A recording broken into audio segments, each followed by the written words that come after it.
Salut à tous, on est dimanche. La météo qui prévoyait Vendée, 14 nœuds, machin, nanan. Ben je sais pas, ils sont où les 14 nœuds hein. Du coup on devait pas sortir. Ben du coup j'ai rappelé tout le monde et j'ai dit ben finalement on sort. Donc c'est cool, le résultat des courses c'est quand même cool, on va sortir en mer, mais ce serait bien que la météo des fois ils arrêtent de se tromper. Mais bon, c'est vrai que le temps il est tellement changeant en Nouvelle-Calédonie que du coup je comprends aussi pour eux que ça doit pas être facile de prévoir le temps, le vent. Mais bon, on les excuse parce que finalement on sort quand même en mer. On va voir ce que ça donne. On va pas.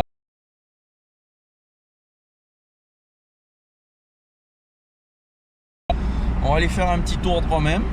Hier ça a bien donné. On a des images plein la tête, plein les yeux. On a du bon poisson déjà dans le congélateur. Donc là ça va être juste histoire de profiter d'une belle journée. Il fait beau finalement. Et ben voilà, on va aller faire un petit tour. Là je vais acheter un petit casse-croûte. Et puis on va aller voir ce qu'il y a sous l'eau. Dans des petits spots. Des secret spots. Pour pas changer. Ouh, aïe aïe. Allez, à tout à l'heure. Et sinon toi Quentin, tu prends quoi au petit-déj avant d'aller chasser? Parce que faut pas manger n'importe quoi normalement pour avoir une bonne apnée, tout ça. Il y a des fois tu manges des trucs le matin, tu comprends pas, t'as pas d'apnée la journée, t'es pas en forme et tout. Tu manges quoi généralement? Ben voilà. Pain au chocolat, nem pas. C'est le petit-déj de chez nous ça. Non, je mange n'importe quoi le matin, je m'en fous, peu importe ce que je pense qu'il y a. Par contre j'évite les flocons d'avoine, les féculents, les machins comme ça. Ou alors il faut les manger bien 3 heures avant de plonger parce que faut que le corps ait le temps de les digérer et de les assimiler. Bon allez, je sors du parking là, alors je vais couper la caméra parce qu'on conduit pas normalement en filmant hein. Allez, je montre le mauvais exemple, c'est pas bien.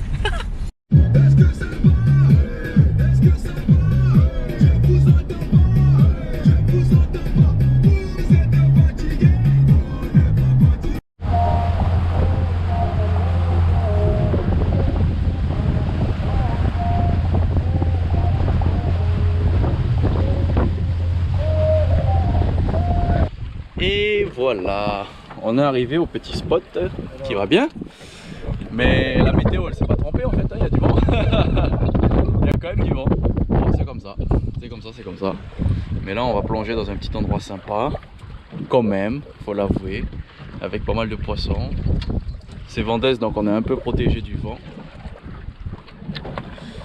On va bien voir ce qu'il y a, hein. On se motive hein.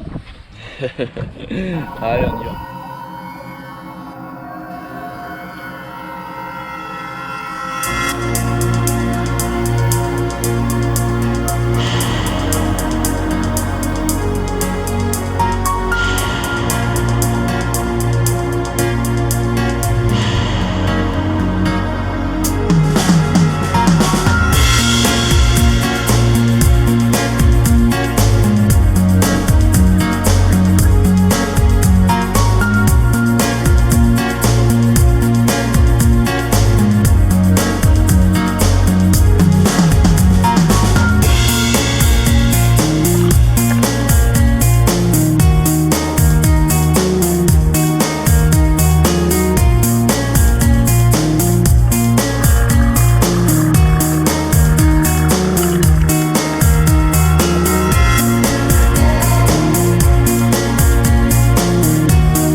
Un repas bien mérité, le poisson frais de la semaine, saumoné pêché mercredi dernier.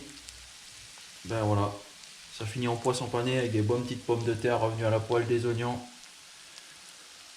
Ouh, avec la secret sauce, ça va être parfait. Dans un petit wrap là, ouh là là là là là, du bonheur. Comment dire que là je suis fatigué, fatigué. Un bon week-end de plonge voilà, qui s'achève. Bon, aujourd'hui, la météo finalement ne s'était pas trompée du tout. Il y a vraiment eu beaucoup de vent. Mais bon, on s'est quand même amusé, on a plongé sur des spots sympas. Moins poissonneux que la première fois à laquelle j'avais été. Mais bon, on a vu quelques belles pièces. Moi, je suis vraiment déçu d'avoir loupé mon Tazar quand même. Mais comment j'ai fait pour le louper comme ça? Et pareil pour le gros dawa dans le caillou. Enfin, c'est des trucs immanquables, mais bon, j'ai réussi à louper. Ça doit être la fatigue, l'excitation, je sais pas, le manque de concentration. Ou alors on se dit que c'est tellement facile et puis ben, au final on loupe. Et Mike, c'est pareil, il a loupé des rougets de nuit allez, à 50 centimètres de la flèche, il a loupé. Ben écoute, c'est des choses comme ça qui arrivent des fois quand on est trop sûr de soi, quand on est persuadé que ça va le faire. Au final, on néglige son tir et puis ben voilà, on tire à côté. En tout cas, une journée sympa. Sur les dernières patates à 17-18 mètres, là, de belles apnées, donc ça fait plaisir. L'apnée qui revient au bout du deuxième jour, donc c'est plutôt cool. Euh, Déception quand même, parce que on a eu beaucoup de vent, donc c'est vrai que les conditions ont été difficiles. On n'a pas pu plonger là réellement où je voulais. Mais bon, on fait avec. Et puis voilà, au moins on était en mer. On a quand même mis les palmes à l'eau, mis la tête sous l'eau. Je pense qu'il y a pire que ça. Et ben, déçu de ne pas avoir vu plus de tasards que ça, quoi. Autant on a des coins où on peut en voir énormément à la journée, mais là, je me rends compte que sur la plupart des spots où avant on en voyait quand même régulièrement, ben maintenant on n'en voit plus. On n'en voit plus, voilà. Là aujourd'hui on en a vu un sur toute la journée de plonge, quoi. C'est quand même extraordinaire. Avant, des tasards, on en voyait quand même une dizaine par jour au minimum. Là, voilà, on en a vu un. Hier, on en a vu trois, alors que hier, on était à 2 heures de navigation de Nouméa. Et ben, malgré tout, on n'a vu que trois, quoi. Mais où sont les tasards, quoi? C'est affolant. Avant, c'était des journées, voilà, entre 10 et 20 tasards vus à la journée. Et là, ben voilà, sur un week-end complet de plonge dans le sud, ben, là, par exemple, on en a vu que 4. Donc, waouh. La pression de pêche, à mon avis, elle y est quand même pour quelque chose. Enfin, c'est comme ça. Donc voilà, quand même des beaux poissons de fée aujourd'hui sur ce samedi. Et puis voilà, bon ben, je vous dis à très bientôt, en espérant que ces petites vidéos vous plaisent comme d'habitude. Et puis je vous dis à très bientôt pour une prochaine aventure, une prochaine vidéo. Allez, salut!